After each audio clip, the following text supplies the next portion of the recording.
No, can't do that.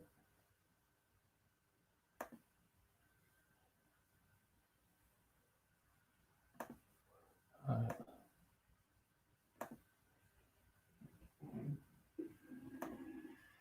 can't do that. Are we live? Are we live? Making sure we live. Manchester City versus Wolves. Okay.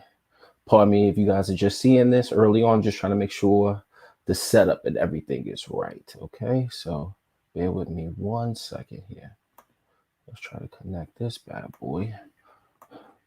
All right. It's going to be a little bit of a different preview because we got to make sure we are live on every single set. So bear with me, guys, real quick. Let me link in the Twitter family. Okay, let me link in the Twitter family. So let's go here and let's see if we can do this. Yo, why is this crap? Log out of that. Let's log in this one. So let's see where we are right now. Blue is our city. Okay. So let's make sure we good over here. And then reconnect this. Authorize. Damn right, authorize. We got to shout out the Twitter family. Got to get up in here. All right. Ready to go live. We live on Twitter. Okay. All right. Sorry about the technical difficulties, guys. We are back with another live stream as we look at the Manchester City versus Wolves preview.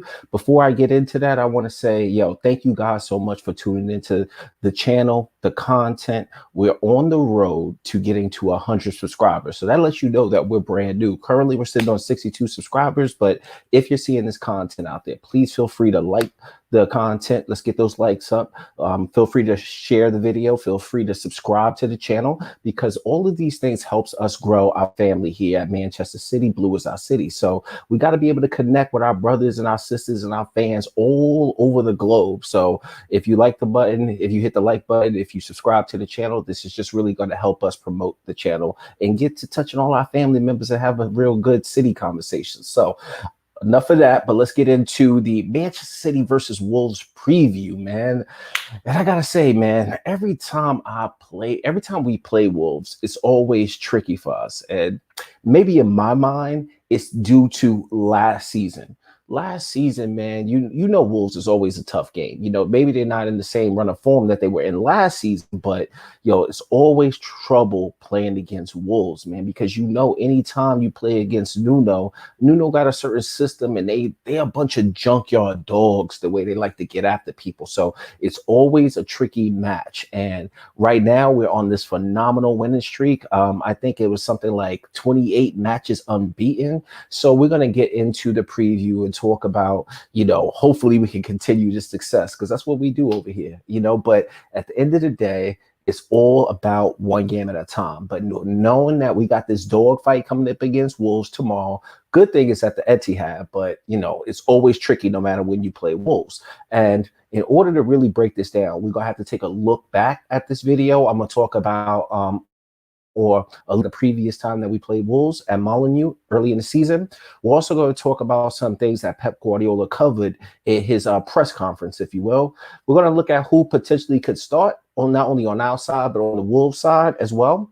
And then at the end of the video, I'm going to give you guys my match predictions. So let's get into this preview. So currently, we're sitting top of the table right now, and it's always tricky. Every time you're going to play against a team now, I think a lot of people are just with Manchester City looking to see if we're going to lose again, because everybody knows that this run of form just can't last forever, right? So now we get into this match to where we're going to be playing these guys. It's going to be a tough match, and any way you slice it, bro, it's going to be comfortable. So, it's going to be uncomfortable rather. So, it's just going to be a tricky match. Hopefully we'll get there in the end, but now I want to progress over to taking a look back because I actually went back and watched the old game and, just kind of reliving some of those emotions. So I want to be able to share that here with the community on Blue is Our City. So let's get into that a little bit. So now I'm showing this. We're going to talk about a look back at this previous match. And I want to talk about, the starting lineups because you guys can remember. And before I get to the starting lineups for that particular match,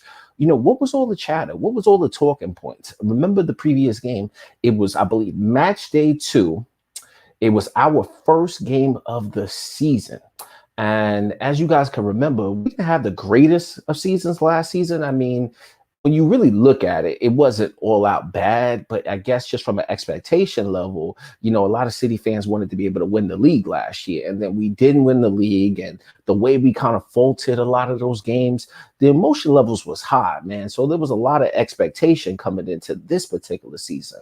But when we played Wolves in the first match at Molyneux, I think it was on September 21st of 2020, first match ever, and first match of the season rather. And honestly, that was my birthday week right there. So I was just hoping that Manchester City can start this season with a win and progressing in the right direction. And we all know how this season panned out. But I mean, it's phenomenal now, but back then it wasn't so phenomenal. So a lot of the talk right now back then was about Pep Guardiola signing his contract, because remember, that was his last contract. So there was a lot of chatter out there about, are we going to renew him? What are the terms from him renewing his contract? And what players are he going to bring in? A lot of chatter out there about Pep being in his potentially last season of that coming up with the contract situation, if you will.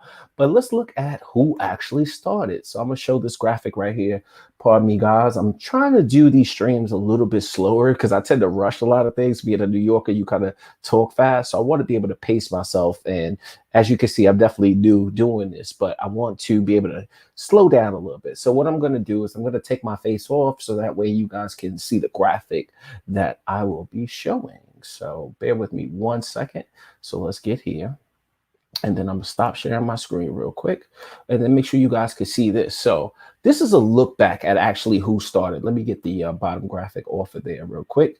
I really have to learn how to work OBS, but right now I'm using StreamYard. It's not the end of the world, but this was who actually started last time we actually played Wolves. So of course we had Edison in goal, but just look at the names that actually started here, because you can see that some people started and certain people are not in the team right now. And it was just a kind of where we were at the beginning of the year. A lot of players were out at the beginning of the year, so it was really every man that we had that was available was going to be able to play. So we had Edison in goal, Kyle Walker, John Stones, and Ake back there in defense. Imagine that. You know what I mean? Like, I would love to see that tomorrow. Maybe Pep would trick us tomorrow and bring Nathan Ake back into the side, but we haven't seen Ake in a while. And this was actually, I think we signed him for $43 million. I want to say 43 mil, something like that, from Bournemouth. And he actually started the first game of the season for us. Look at that. And Benjamin Mendy started that particular game. And,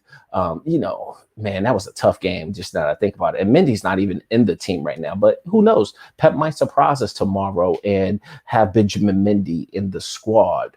Then we have Fernandinho rocking the captaincy, but look at this. Ferna and Rodri playing as the CDM and then that number 6 role together. So we have seen this at certain points in the season, but that's just what we had available to us at the time.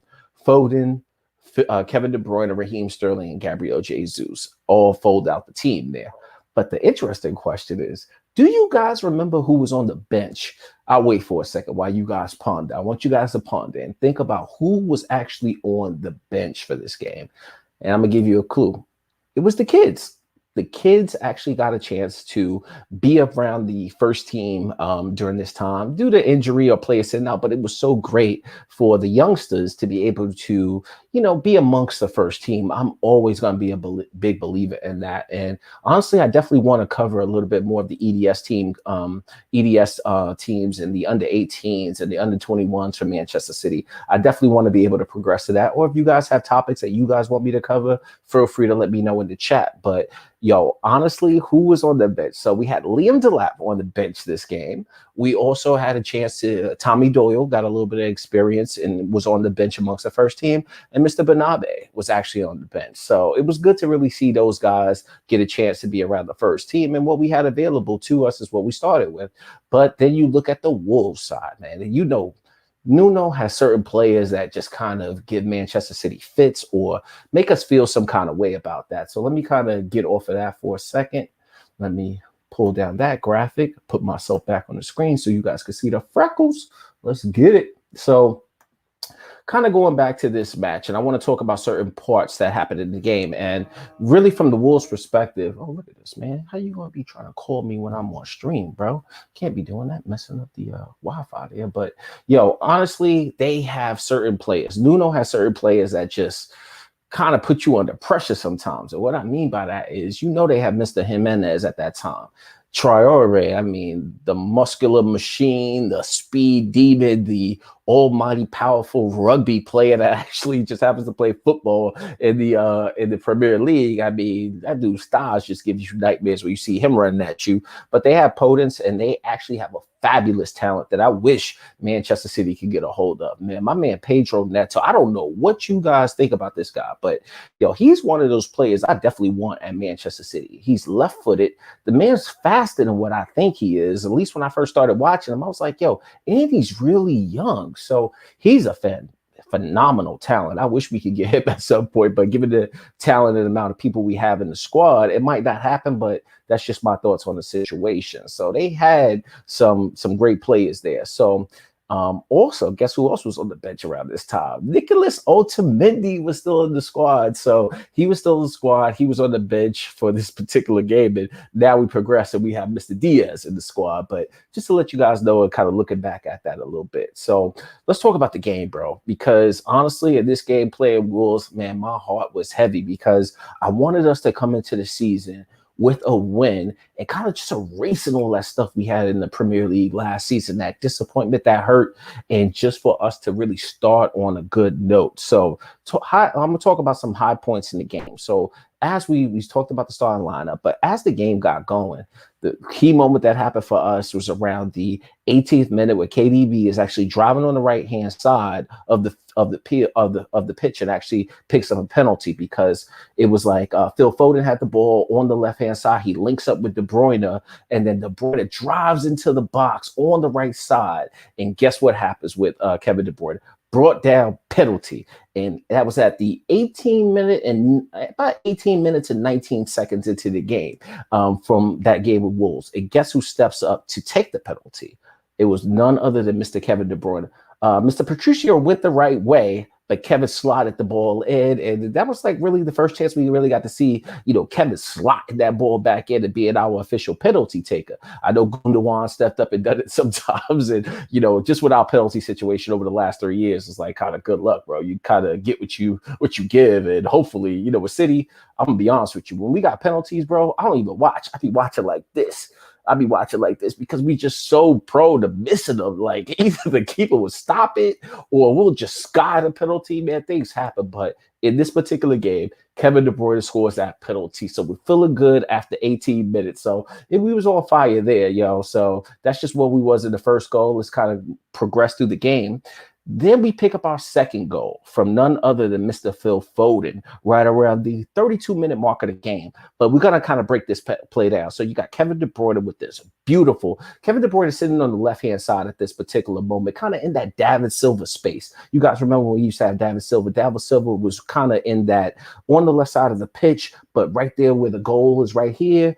Far width is over here on the left-hand side in that space right in that channel. So he's basically got the ball right here. He treads a beautiful slip-in pass to Raheem Sterling, who's on the left side. Raheem Sterling runs at the left side. He's driving at the defender.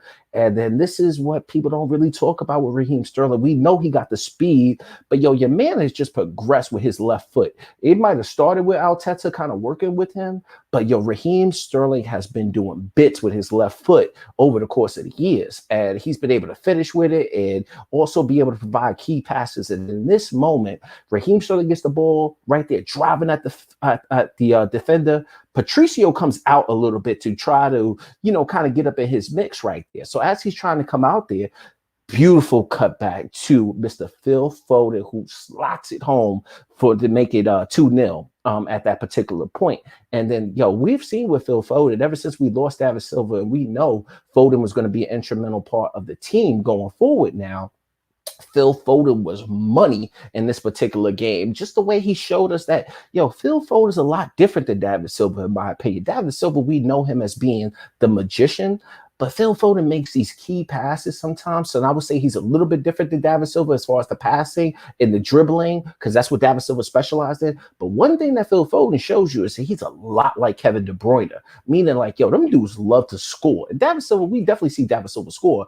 But the one thing I want to say about Foden, man, that young man loves to score the goal. So, he's a potential player that I wouldn't be shocked in a few years if we could see him hitting the likes of like a 20-goal season, whether he's playing on the wing or whether he's playing in midfield. You remember when we had Yaya Toure that one season? I forgot what season it was, but Yaya Toure had like something like 20 goals if driving from the midfield. And Yaya talked about after that season that that's really rare for a midfielder to do that. But point I'm trying to make here is that don't be surprised if you see the best of Phil Foden from a scoring potential just start to develop over the next course of the years. So I think that that's definitely something that can happen. But going back to this particular game, 2-0, and we're going into halftime. And I must say, we were playing a really good match. We had early chances. I think Jesus had a great chance and early in the game. So we were sitting pretty at 2-0 at halftime.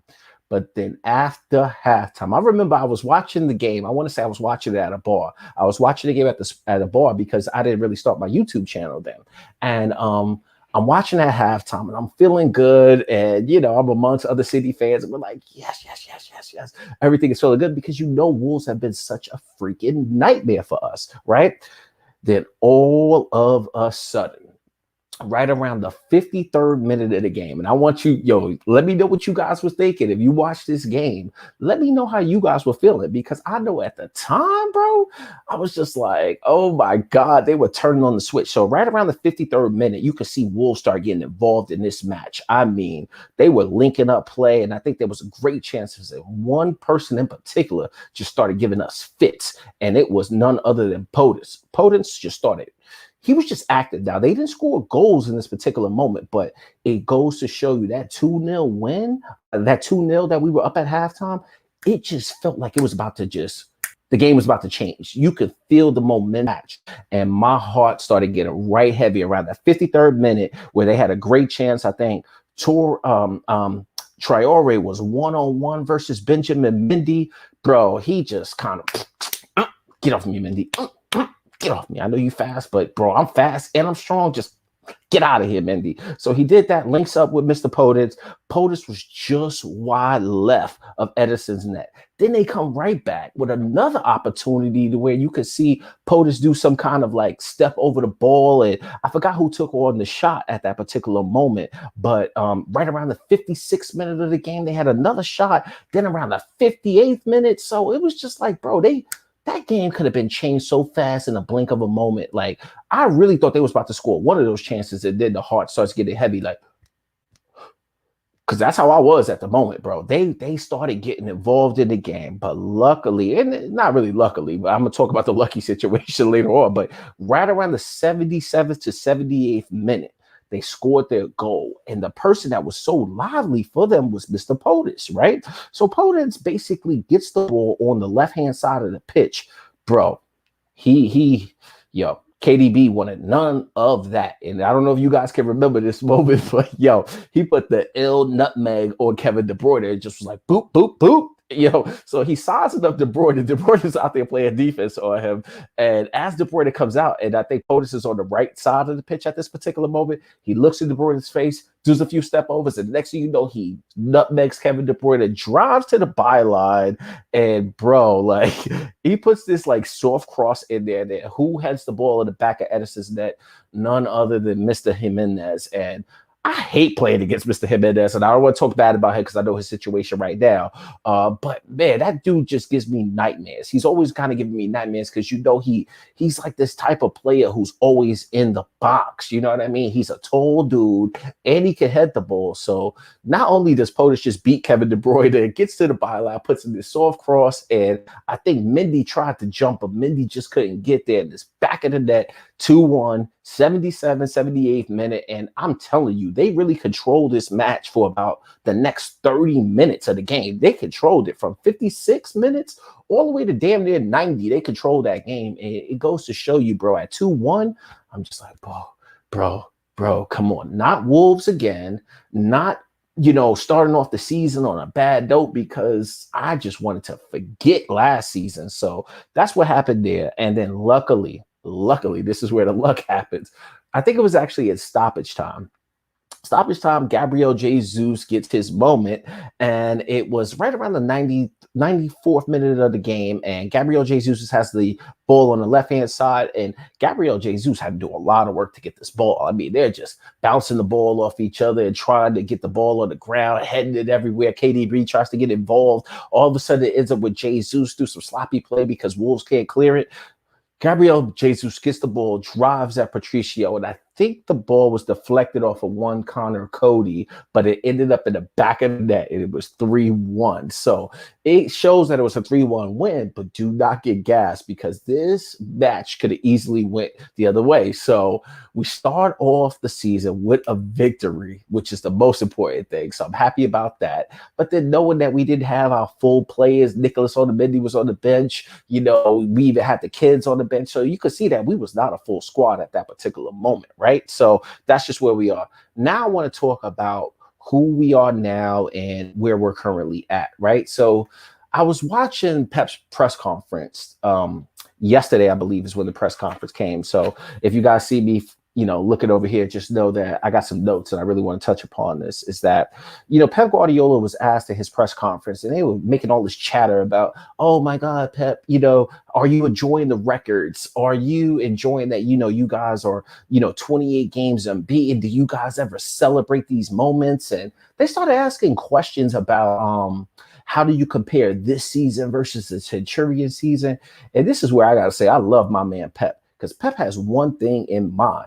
Pep don't give a shit about nothing. He was like, yo, look, that's in the past. Whatever happens in the past is in the past. And that's one thing I must say I love about Pep Guardiola. So the journalist asked the question, says, Pep, compare this season versus the Centurion season. And I loved his answer. I'm going to paraphrase it a little bit and give you the gist of what he was saying. But he basically said that we don't have time to reminisce on what happened in other previous seasons. We understand that these records are involved, but these records don't really mean anything. We have 36 points left to play. We are here to win titles. And he's basically setting a mind state that it's next step up. Then the journalists try to follow up and talk about, I'm not expecting you to talk about having a glass of wine or something. It's like, bro, these journalists got to get their game up from the standpoint of they ask questions that I wish they would just.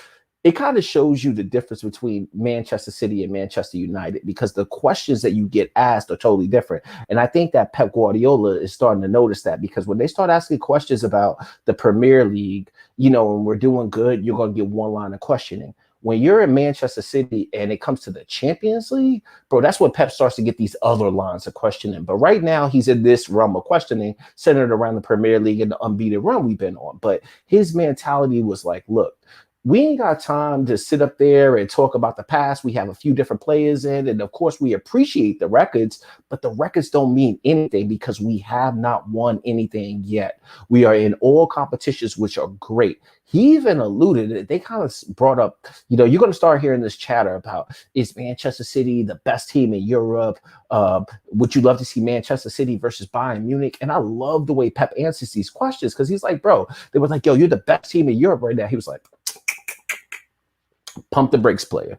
First of all, Bayern Munich is the best team in Europe. Why is that? Because Bayern Munich are the champions. He actually said, who's the best team in the Premier League? Liverpool is the best team in the Premier League. Why? Because Liverpool are the reigning champions. So that mindset, Pep says, is like, yo, we haven't won anything yet. We're thankful to be in all competitions, but it means absolutely nothing unless we deliver these trophies. So I loved Pep for that answer. That's what he talked about. He also talked about this match and what he's expecting. And he basically said that anytime you play against Wolves, you know it's going to be a dogfight. And he is expecting nothing less than a dogfight. That's what I expect. So I love Pep talking about that. So shout out to Pep, man, in the press conference, man. So next point I want to talk about is who starts. And I really want to talk about certain players I would like to see start, but also I want to look at Wolves players. So bear with me. I have to grab my phone over here for a second because I want to look at what they're saying, who's going to play for Wolves, because I had this pulled up on my phone.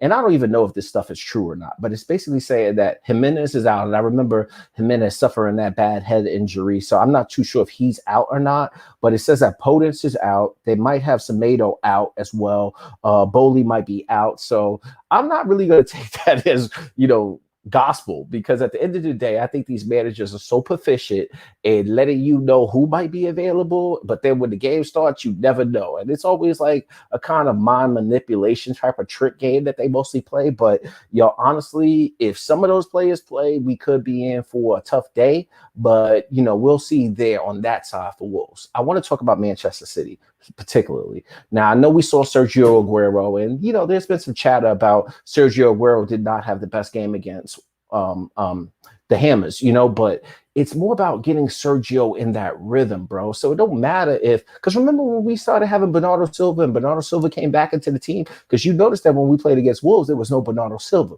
But when Bernardo Silva started to make his way back into the team, he was obviously rusty, but look at where he is now. So I don't know if Sergio Aguero starts, but Sergio Aguero needs to keep getting those legs underneath him. So I'm hoping that we see him for 30 minutes, right? I don't believe we'll see Mahrez in this game. So I'm going to say about a few players I think we will not see in this game. Kyle Walker might be one player that gets a rest. I definitely think we're going to see Laporte in this game at some point. I would love to see him throw Mendy in there, but I don't think that that's going to happen. I really think that we might see Zinchenko a little bit more on that side. Rodri probably is going to play the whole 90 minutes is what I'm thinking there. I don't know. Kevin's going to be able to play. So it is, at the end of the day, it's Guardiola. So Guardiola is a master when it comes to, you think this player is starting? Now let me sit him. Why are you sitting him, Pep? Because you guys said he was going to start. So I'm just going to trick you guys. No matter whatever you guys think this is the starting lineup, player. The only one that you ever going to get right, the only one that most Manchester City fans get right is that we know Edison's going to be a goal 9 times out of 10. But everybody else, man, look, I big gave up on trying to guess the starting lineup. But it's going to be interesting to see, does he go with Stones and Laporte? Does he go with Stones and Diaz? Or we see something like Diaz and Laporte? I believe we might see John Stones and Laporte together. So whatever it is, at the end of the day, I hope that we just get a win. So that's really all it's going to be about for me. Now we get down to the end of the video, and I got to talk about my prediction. So I'm going to give my prediction. I'm going for a City win. I think it's going to be a junkyard dog type of fight, because Wolves is they didn't start off the season in the greatest of form, but I think that they are starting to find their legs a little bit. So I think it's going to be a gritty type of game. Of course, I want to see City win the game, let's say 3-0 or, 3-1, whatever it is. But I don't want to be having a heart racer, even though I know I'm predicting a 1-0 win. So the point being there is I think it's going to be a scrappy type of game. And don't be shocked if the City showed. That's what we've done this season. We've shown that, there are times where we don't get a lot of goals, but we find a way to win. And this can be one of those nail biters to where it's going to be a 1-0 win. I started to go 2-1, but I watch a lot of other Manchester City fan channels, and I feel like a lot of people are playing it safe with the 2-1. So I'm going to go 1-0 to Manchester City for the win, and hopefully we can get the job done. But at the end of the day, it's City. It's blue as our city. So we're going to rep the team that we love the most, but we're going to encourage our boys to keep fighting.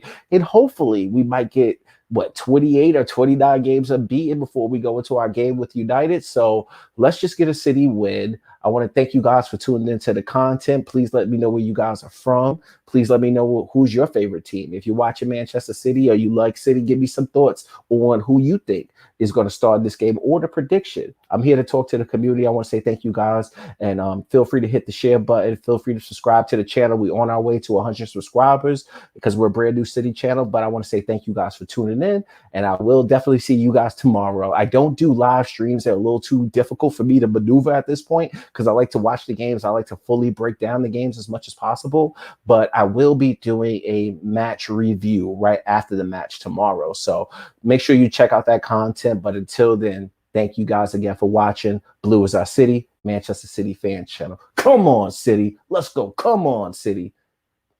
I'll see you guys next time. Peace.